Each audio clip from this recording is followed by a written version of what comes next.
एक दिन राजा विक्रम अपने घोड़े पर सवार होकर शिकार के लिए जंगल की ओर जा रहे थे। तभी राजा की नज़र एक स्त्री पर पड़ी। राजा उस स्त्री की सुंदरता पर मोहित हो जाता है और उससे विवाह करने के लिए आतुर हो जाता है। राजा अपने घोड़े से उतरकर उस स्त्री के पास जाते हैं। हे सुंदरी, तुम कौन हो और कहाँ रहती हो? पहले आप बताइए कि आप कौन हो और आप ये सब क्यों पूछ रहे हो? सुंदरी, मैं कैलाश नगर का राजा विक्रम हूँ। मैं तुम्हारी इस तेजस्वी और आकर्षक रूप को देखकर मोहित हो चुका हूँ। मैं तुमसे विवाह करना चाहता हूँ। क्या तुम मेरे साथ विवाह करने के लिए तैयार हो? हे राजन, मैं आपसे विवाह कर सकती हूँ, परंतु उससे पहले विवाह के लिए मेरे पिताजी से आज्ञा लेनी होगी आपको, क्योंकि मेरे पिता ने मुझे बड़े ही नाजों से पाला है और मैं उनकी आज्ञा के विरुद्ध जाकर कोई ऐसा कार्य नहीं करूंगी जिससे मुझे मेरे पूरे जीवन में पछताना पड़े। राजा विक्रम उस सुंदर स्त्री की बात सुनकर सहमत हो जाते हैं। इसके बाद राजा विक्रम उस सुंदर स्त्री के पिता के पास चले जाते हैं। बाबा, मैं कैलाश नगर से आया हूँ और मैं वहाँ का राजा विक्रम हूँ। मैंने जैसे ही अपने राज्य को पार करके इस राज्य में प्रवेश किया तो मुझे आपकी सुंदर पुत्री दिखाई दी। आपकी पुत्री को मैं देखकर प्रेम कर बैठा हूँ और इससे विवाह करना चाहता हूँ। राजा विक्रम के इतना बोलने के बाद उस सुंदर स्त्री के पिता अपने मन में बहुत सोच विचार करने लगते हैं और काफ़ी सोच विचार करने के बाद वो राजा विक्रम को अपनी पुत्री से विवाह करने की अनुमति दे देता है। उस सुंदर स्त्री का नाम सुलेखा है। इस प्रकार वो बूढ़ा पिता अपनी पुत्री सुलेखा का विवाह राजा विक्रम से करवा देता है। राजा अपनी पत्नी सुलेखा को लेकर अपने राज्य आ जाता है। रानी सुलेखा से विवाह करने के बाद राजा विक्रम बहुत खुश थे, क्योंकि रानी सुलेखा के जैसी पूरे राज्य में कोई स्त्री नहीं थी। ऐसे ही कुछ दिन बीत जाते हैं। राजा विक्रम अपनी पत्नी की सुंदरता में इतना डूब गया था कि वो राज्य की कर्तव्यों को भी पूरा नहीं करता था।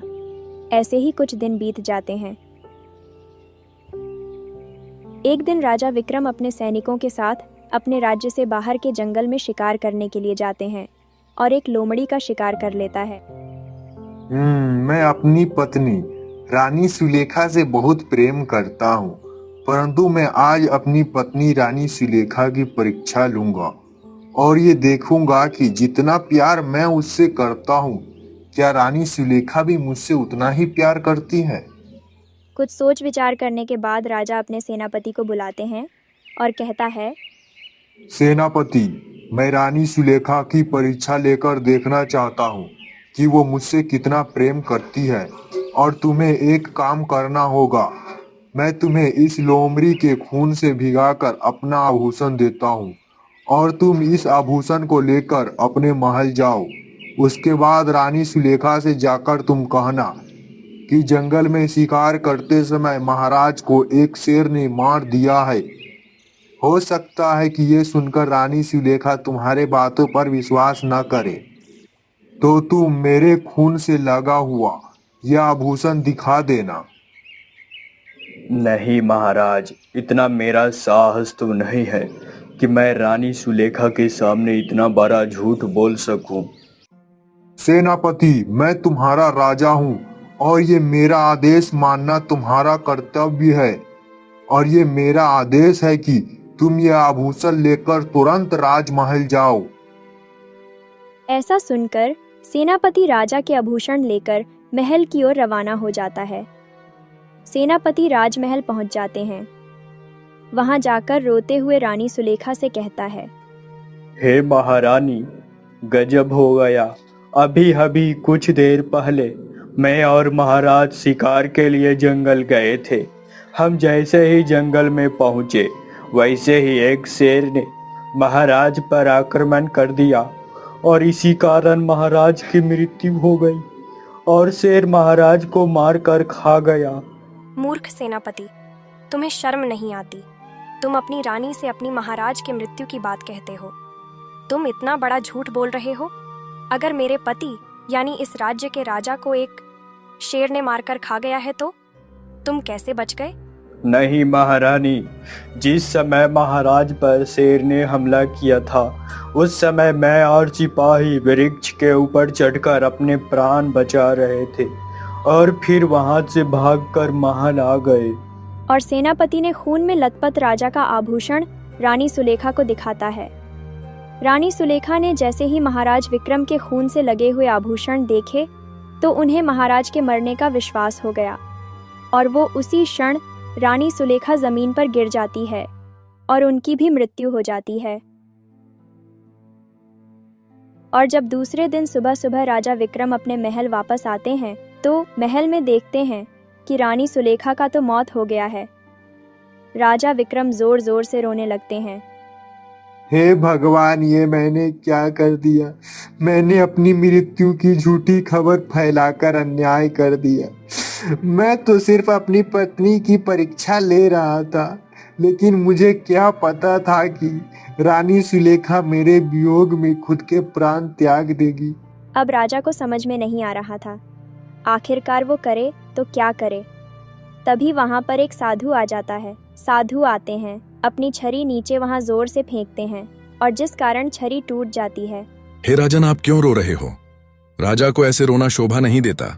ये बात सुनकर राजा ने सारी कहानी साधु को बताई कि कैसे मेरे एक झूठ ने रानी सुलेखा की जान ले ली। हे सिद्ध महात्मा, अगर आप चाहे तो रानी सुलेखा को फिर से जीवित कर सकते हैं। हे राजन, मैं तुम्हारी पत्नी को अपनी सिद्धि से जीवित तो कर सकता हूँ, लेकिन मेरी भी एक शर्त है। साधु जी, मैं आपकी हर शर्त मानने को तैयार हूँ। आप बस रानी सुलेखा को जीवित कर दीजिए। और हाँ, आपकी शर्त क्या है वो भी मुझे बताइए।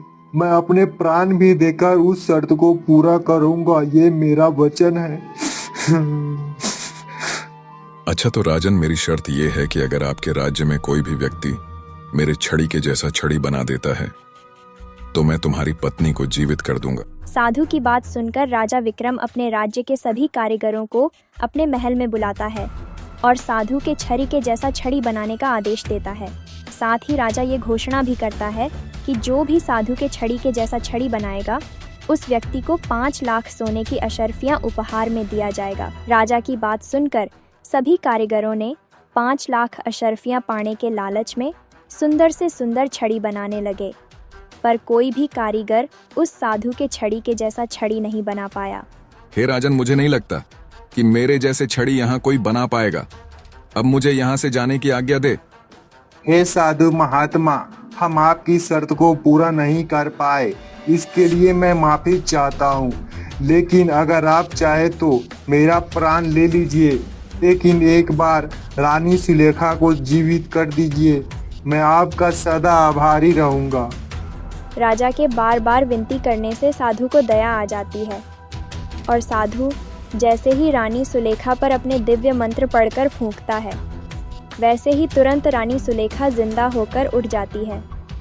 राजा अपनी पत्नी को जिंदा देखकर बहुत प्रसन्न होता है। इसके बाद वो साधु वहाँ से चले जाता है। अब राजा विक्रम अपनी पत्नी के प्रेम में इतना अंधा हो गया था कि अपने ही राज्य का कार्यक्रम छोड़ बैठा और अपना पूरा समय अपनी पत्नी के साथ गुजारने लगा। राजा विक्रम का एक छोटा भाई था जिसका नाम था राजकुमार हरीश था। राजा विक्रम को इस तरह का देखकर राजकुमार हरीश बहुत परेशान रहने लगा। एक दिन वो हिम्मत करके अपने बड़े भाई राजा विक्रम के पास जाते हैं और उन्हें बहुत समझाते हैं, लेकिन राजा विक्रम उनकी किसी भी बात को नहीं मानते। राजकुमार हरीश, तुम्हें हमें समझाने की कोई आवश्यकता नहीं है। मुझे सब पता है कि हमें क्या करना है और क्या नहीं करना है। अन्यथा आज के बाद हमें कोई न समझाए तो ही उनके लिए बेहतर होगा।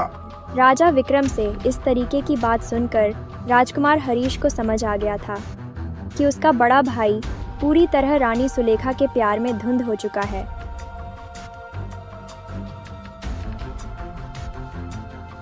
एक दिन राजा विक्रम का छोटा भाई राजकुमार हरीश अपने अस्तबल में जाता है। वहाँ पर उसे कुछ घोड़े बहुत कमज़ोर दिखाई पड़ते हैं।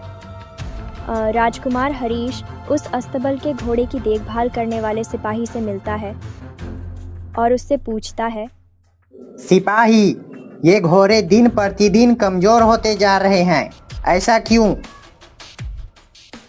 राजकुमार, मैं इस घोड़े की अच्छे से देखभाल करता हूँ और समय समय पर चने भी खाने के लिए देता हूँ, परंतु पर क्या सिपाही, क्या ये चने नहीं खाते हैं?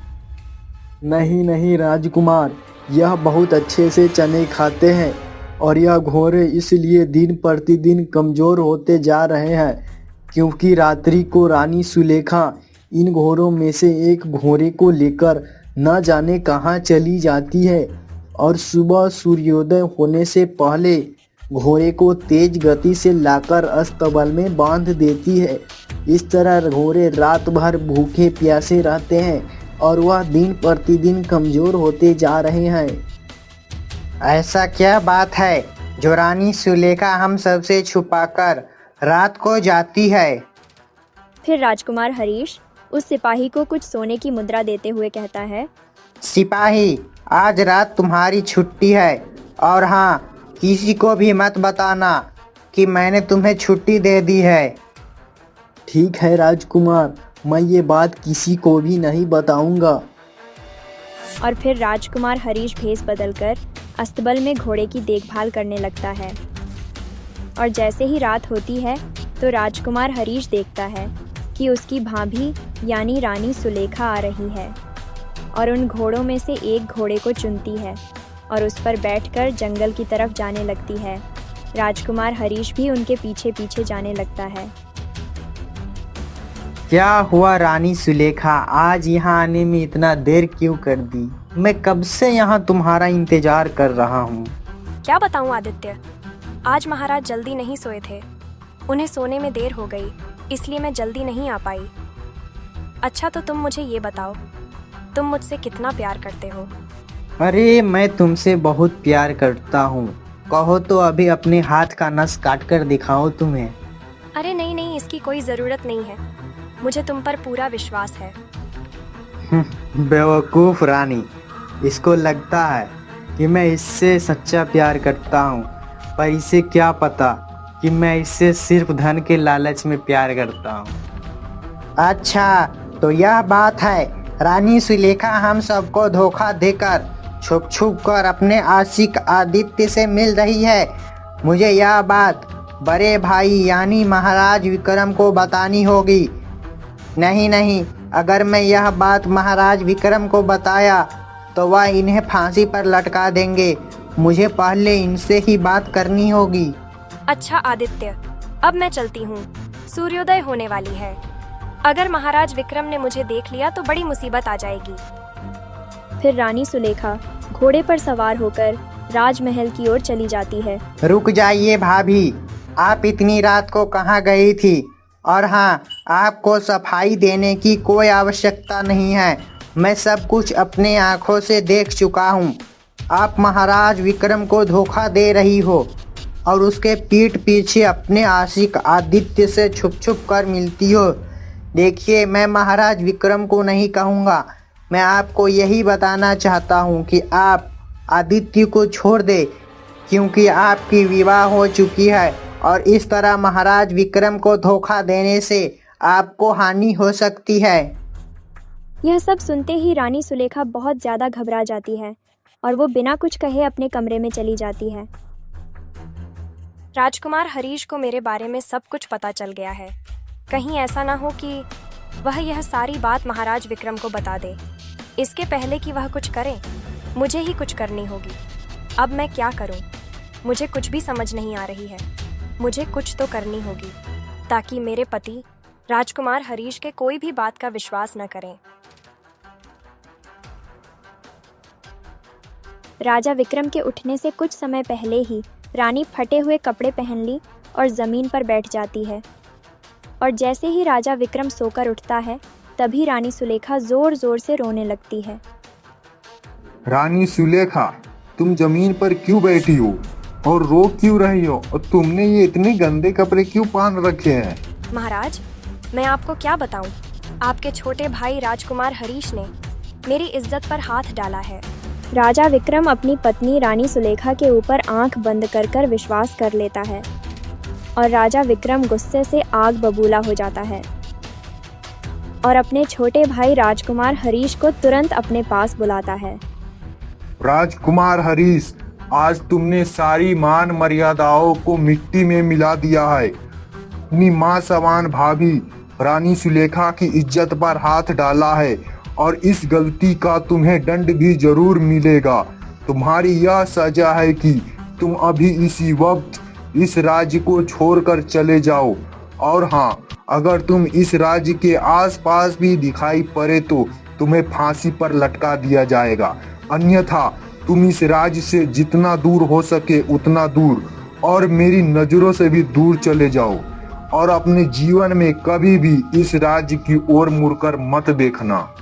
राजकुमार हरीश को पता चल गया कि उसकी भाभी रानी सुलेखा ने उसके ऊपर झूठा आरोप लगाया है, लेकिन उसके पास कोई सबूत अपने आप को बचाने के लिए नहीं था, इसलिए वह अपने सफाई में कुछ नहीं कह सकता था। महाराज विक्रम, मैं ये राज्य छोड़कर चला जाऊंगा, लेकिन जाने से पहले आपसे एक बात कहना चाहता हूँ कि आप जिस रानी पर इतना गुरूर करते हैं उससे बच के रहिएगा।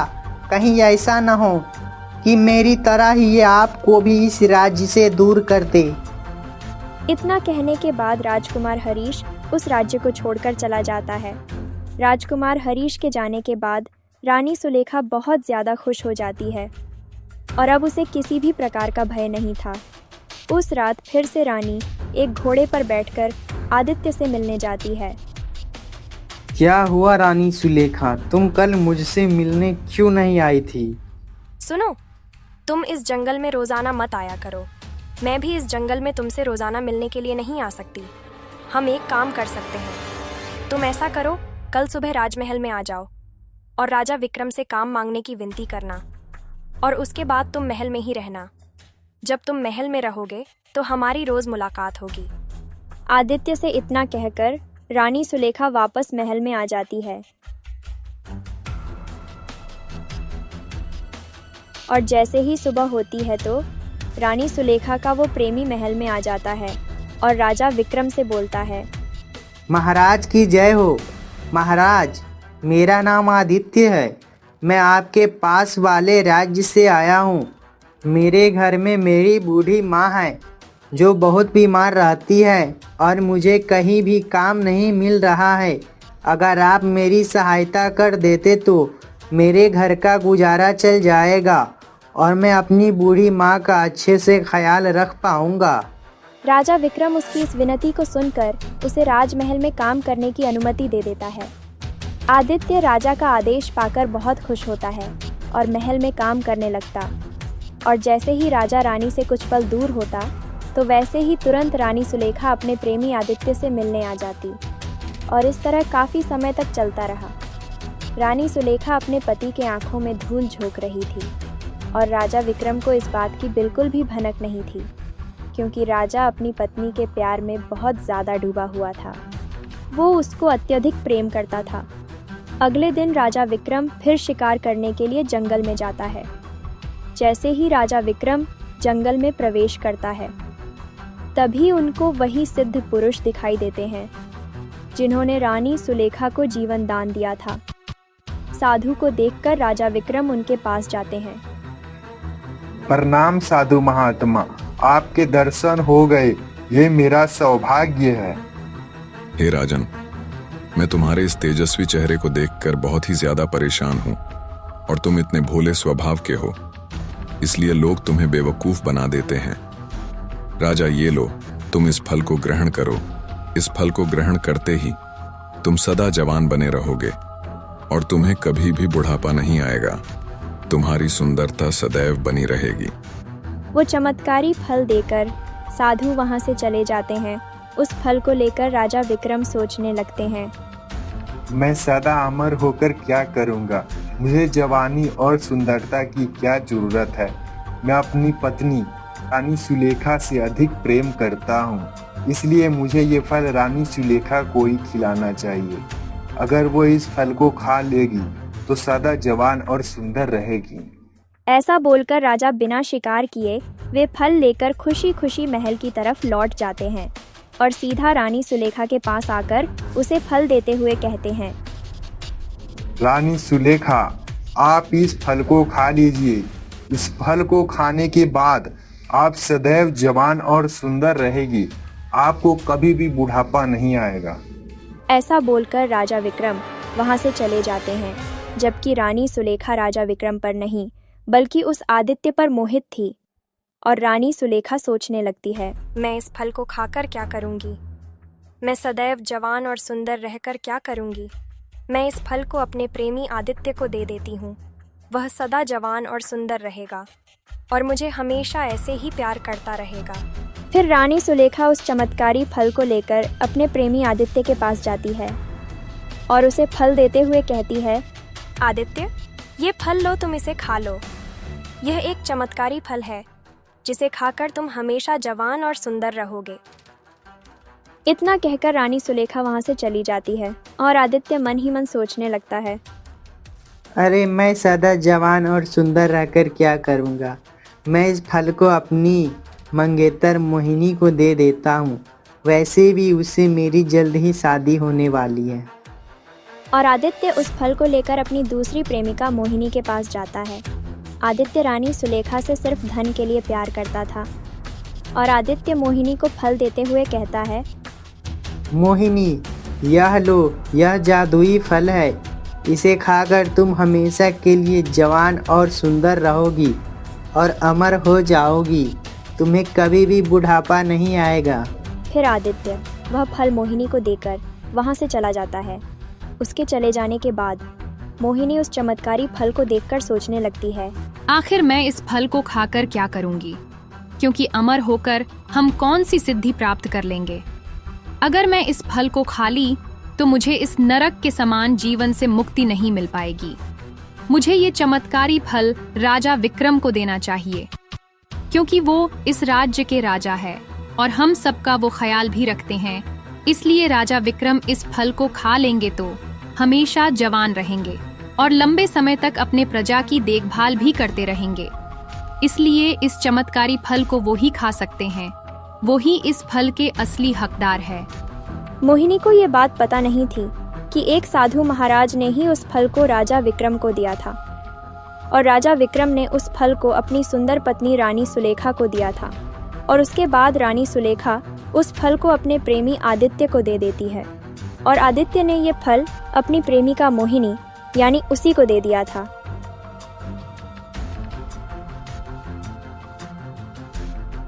अगली सुबह उस चमत्कारी फल को लेकर मोहिनी राजा विक्रम के महल में पहुंच जाती है।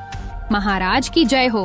महाराज, आज मैं आपके लिए बहुत ही अद्भुत और चमत्कारी चीज लेकर आई हूँ और ये अद्भुत चीज आप स्वीकार करिएगा महाराज।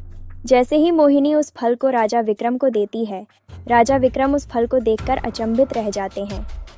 ये तो वही फल है जो मुझे उस साधु महात्मा ने दिया था और फिर इस फल को मैंने रानी सुलेखा को दे दिया। अच्छा ठीक है, हम इस फल को स्वीकार करते हैं, लेकिन पहले तुम हमें यह बताओ कि तुम्हें यह फल कहाँ से मिला। राजा विक्रम के ऐसा पूछने पर मोहिनी बहुत डर जाती है और वह डरते हुए राजा विक्रम से कहती है, महाराज, ये फल मुझे मेरे प्रेमी आदित्य ने दिया था, जो कि आपके इस महल में काम करता है। ये सुनकर राजा विक्रम बहुत गुस्सा होता है। उसके बाद राजा आदित्य को अपने पास बुलाता है। आदित्य, तुम सोच समझ कर बता, तुम्हें ये फल किसने दिया, और अगर तुमने एक भी शब्द झूठ बोला तो तुम्हें इसी क्षण फांसी पर लटका दिया जाएगा। अन्यथा तुम सच सच बताना कि तुम्हें ये फल किसने दिया। नहीं नहीं महाराज, ये फल मुझे आपकी पत्नी रानी सुलेखा ने दिया था। आदित्य की ये बात सुनकर राजा विक्रम हड़बड़ा जाते हैं और बहुत ही परेशान भी हो जाते हैं। मैं अपनी पत्नी रानी सुलेखा से बहुत प्रेम करता था, अगर उस पर आंख बंद कर कर विश्वास करता था और उसने मेरे साथ इतना बड़ा विश्वासघात किया। सिपाहियों, महारानी सुलेखा को दरबार में लाया जाए। रानी सुलेखा की जय हो। रानी, आपको महाराज ने दरबार में अभी के अभी बुलाया है। रानी सुलेखा, ये फल तुम्हें मैंने दिया था, परंतु ये फल आदित्य के पास कैसे आया? राजा विक्रम की इस बात को सुनकर रानी सुलेखा बहुत ज्यादा घबरा जाती है। इसके बाद रानी सुलेखा राजा विक्रम को सब सच सच बता देती है। ये सब बातें सुनकर राजा विक्रम बहुत हैरान हो जाते हैं और अपनी गलतियों का पश्चाताप करने लगते हैं। हाँ, अरे मैंने कभी भी अपने छोटे भाई राजकुमार हरीश को डांटा तक नहीं, लेकिन मैंने इस विश्वासघात रानी के प्यार में आकर अपने भाई को इस राज्य से भी दूर भगा दिया। अरे सिपाहियों, मेरा छोटा भाई राजकुमार हरीश कहाँ है? उसे जल्दी से मेरे पास ढूंढ कर लाओ। फिर सिपाही राजकुमार हरीश को ढूंढने के लिए निकल जाते हैं और वे राजकुमार हरीश को ढूंढकर राजा विक्रम के सामने उपस्थित करते हैं। राजकुमार हरीश, मुझे माफ कर देना भाई, मैं तुम पर विश्वास नहीं किया, मैं गलत था, मैं तुम्हारा अपराधी हूँ। तुम मुझे जो भी सजा दोगे वह मुझे स्वीकार है भाई। नहीं नहीं भैया, आप यह कैसी बात कर रहे हैं? आप तो मेरे पिता समान हैं, भला आप मुझसे माफी क्यों मांग रहे हैं? आदित्य, तुमने एक अबला नारी को अपने झूठे प्यार के जाल में फंसाया, इसलिए तुम्हें 5 साल की कारावास की सजा दी जाती है। और हाँ रानी सुलेखा, आपने राजा विक्रम को धोखा दिया, इसलिए आपको यह सजा दी जाती है कि आपके कारण जितने भी घोड़े भूख के मारे दुबले पतले हो गए हैं, उनके खान पान का 2 साल तक आपको ख्याल रखना होगा।